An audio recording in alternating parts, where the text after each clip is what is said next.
mind, because it wants to fix one thing, it invents too many things. Because one fundamental ingredient is missing,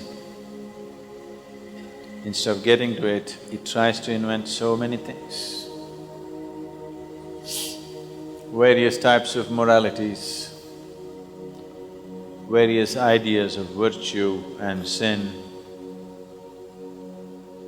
All these things have been invented by human mind just to fill that one slot which has not been filled, that is, to be in connection with the divine which is throbbing within us.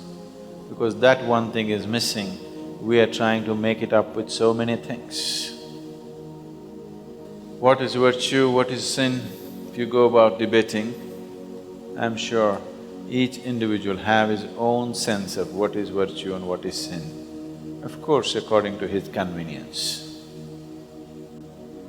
All this is just a circus that the mind is doing simply because the conscious contact with that which is the basis of who you are has not been established. Because to cover that one lacking, we have invented so many things. On a Sunday morning, in a Sunday school, the Sunday school teacher was very enthusiastic and he wanted the little tiny tots who were before him to get something that day. So he was talking about virtue. And then he said, "Today as I was coming to the church, I saw two people beating up a donkey very badly. I went and saved this donkey from the beating. What virtue is that?" So a little boy in the back row stood up and said, "Brotherly love." So your ideas of virtue can always be twisted and turned in so many different ways from generation to generation. Ideas of morality, ideas of virtue and sin are twisting and turning, isn't it? Whichever way it's convenient for today, accordingly we'll twist it. And always there's a debate as to which is virtue and which is sin. From society to society, from generation to generation, from individual to individual. Within the house, if there are four people have four different standards of virtue, isn't it so? No? All this is just a cover-up job. Being moralistic means, to be in morality means you are in pretension of spirituality. What should have naturally occurred, you are trying to act it out. If you were a flower that blossomed, fragrance would naturally come. Because you're a plastic flower, now you're trying to spray.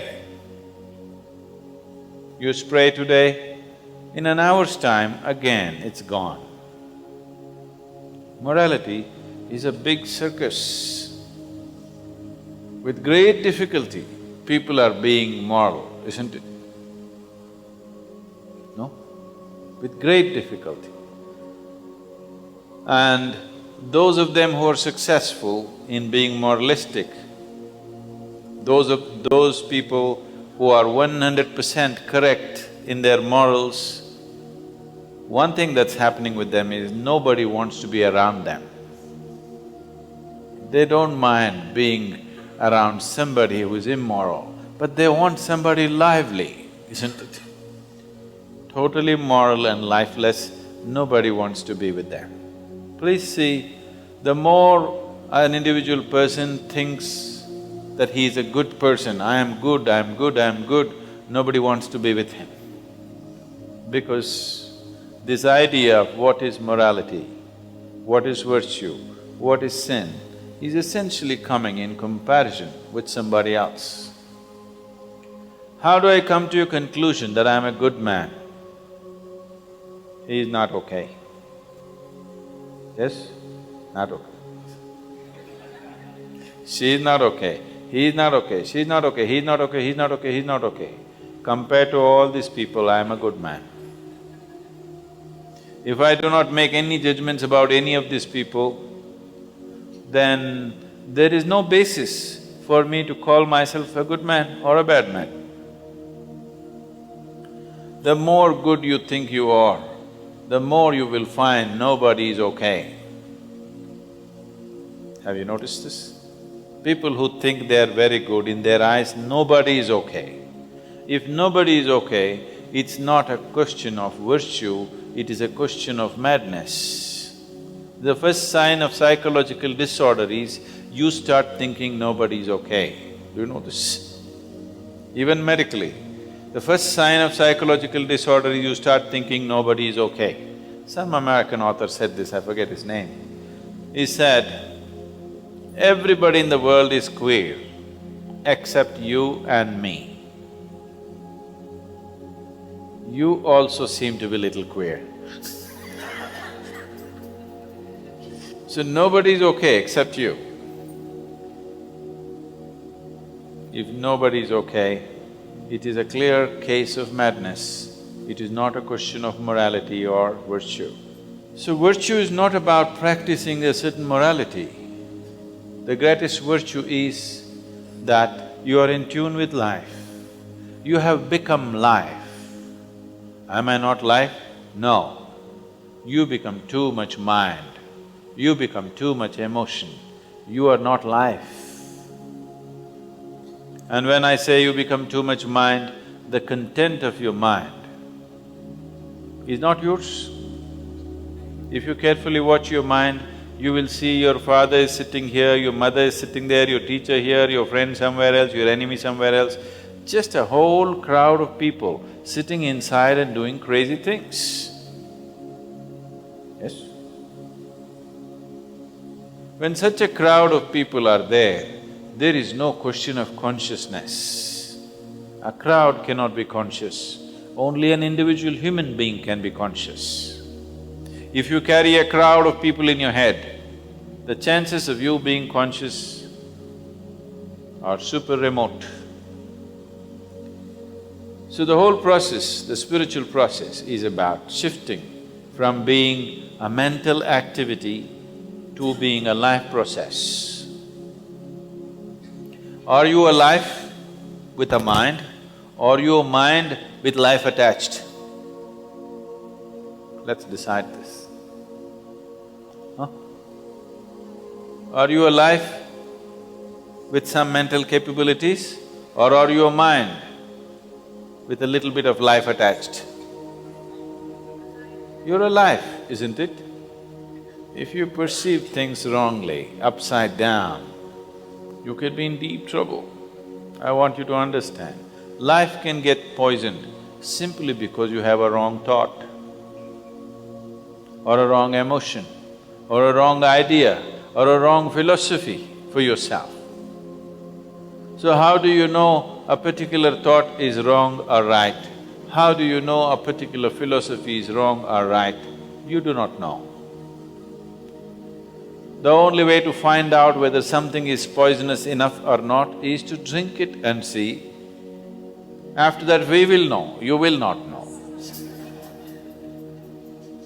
Yes, we will know it works, you will not know. So what works and what doesn't work, if you find out like this, it's going to be very expensive. The best thing is to allow the intelligence of the life to function, not take in inputs from too many people and too many things. This life, is it a complete life by itself, or is it a half a life? What do you think? Huh? Is it a complete life?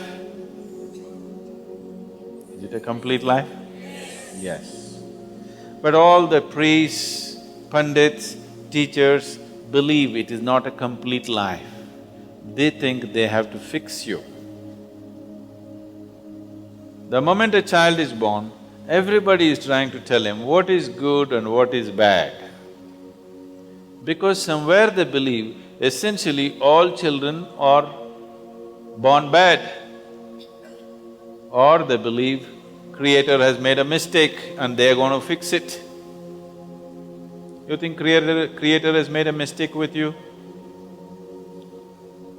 You think Creator has made a mistake with you and you need to fix it? No. You just have to become the way He intended, that's all. If you allow this life to function just the way He intended, everything is fine with this. Now you've gotten twisted out as your society expects you, or your own some stupid philosophy that you gathered from somebody. Just to throb here as life. Oh, is it enough if I'm just here as life? I may become immoral, I may kill this person, I may rob this person, I may do harm to this person. Yes, if you sit here just as a body, it is very much possible. The moment you get hungry, you may pounce on the person next to you and start eating him or her. Possible. If you sit here just as a body, it is possible. If you sit here just as a mind, it is very much possible, depending upon what kind of content you have taken into your mind, accordingly you may do so many things. But if you sit here and reverberate as just life, the question of harming another life will never occur to you. Nobody has to tell you, do not harm, do not do this, do not do that. Only if you're here as a body or as a mind, then somebody has to tell you, don't pounce on somebody.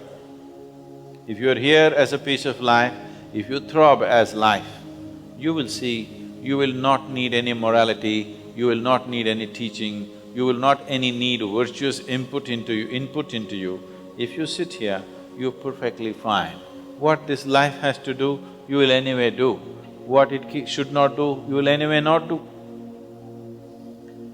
And if you reverberate as a piece of life, you will clearly know that your life is not individual, it is connected with everything in the universe. There is no way you can miss that point. Only if you're too engaged in your head or too involved in your body, you will be a separate happening. If your involvement is with the life process, not with the physical process, not with the psychological process, if you're not identified too much with the physical process and the psychological process, if you're simply sitting here as a life process, you cannot miss the point that there are no borders for your life process. It is happening from everywhere. Sadhguru suggests that moral concept and virtues are often just a cover of job for what should have naturally happened. He explained that if we truly thrive as life, then morality or teachings would be unnecessary, as we would naturally do what this life has to do and not do what we need not to do. Sadhguru urged us that moral concepts are not sustainable in the long run. The contemporary economics growth models and consumerism that are driving unsustainable. Dirty growth are self-reinforcing and make it difficult for people to take on moral responsibility. Moral concepts and teachings are often imposed from above rather than arising naturally. Instead, Sadhguru suggests that if we are truly in touch with the essence of life, we will naturally do what is needed without the fear for external moral frameworks. Morality and virtue become unnecessary when we are aligned with the fundamental rhythm of life.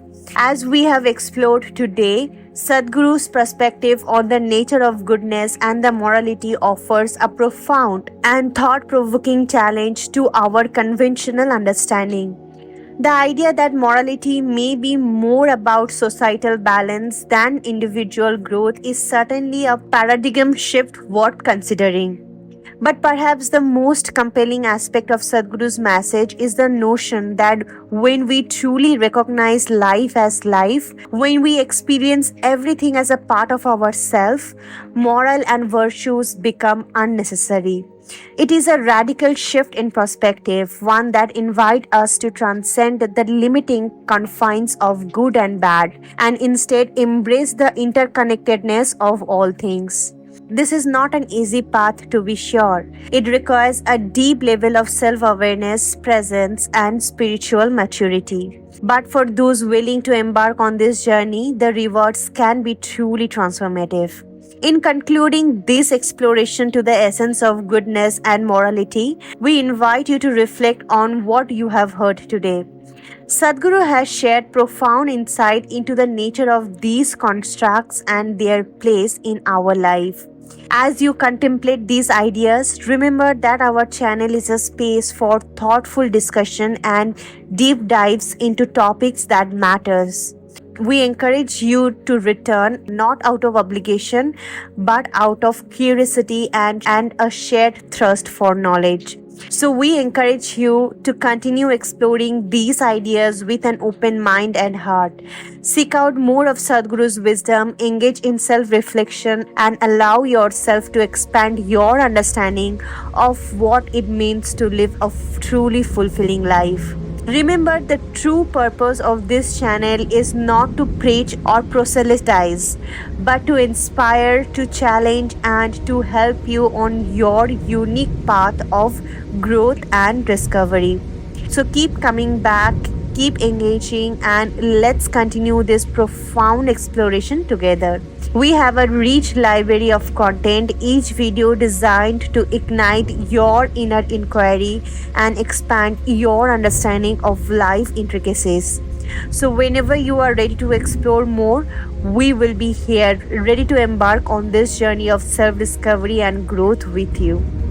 Thank you for joining us today, and until next time, take these teachings to heart and may your path be one of wisdom, compassion, and may you be blessed with the clarity and courage to transcend the limits of your morality and embrace the boundless beauty of life itself. Namaskaram.